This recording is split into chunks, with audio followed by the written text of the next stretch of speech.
ஆனா இப்போ விஜய் வந்து தொடர்ச்சியா வந்து பாத்தீங்கன்னா திமுகவுக்கும் தாவேக்காவுக்கும் தான் போட்டி அப்படி முன்னிறுத்தி தொடர்ச்சியா வந்து பாத்தீங்கன்னா தமிழக முதல்வர் விமர்சிக்கிறாரு அப்படின்ற மாதிரி இவ்வளவு பேசு பொருளாக எப்படி பாக்குறீங்க?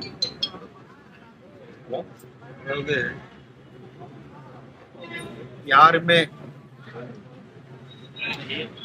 ஒரு புதிய தலைவராக இருந்தாலும் அல்லது ஏற்கனவே இருக்கின்ற கட்சிகளாக இருந்தாலும் ஏதாவது ஒருவரை பற்றி பேச வேண்டும் என்று சொன்னால்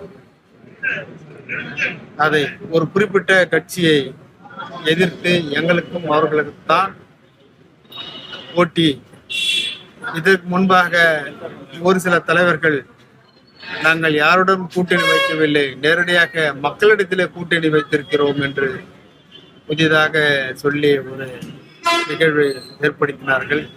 இதுபோல் ஒவ்வொரு தலைவர்களும் அல்லது ஒவ்வொரு கட்சியும் இதுபோல் சொல்லுவதும் அவர்களை இன்னும் விளம்பரப்படுத்துவதற்கான ஒரு வாய்ப்பு. இதை பற்றி மற்ற தலைவர்களும் மற்ற கட்சிகளும் பேசுவார்கள் பொருளாக பேசிக்கொண்டார்கள்.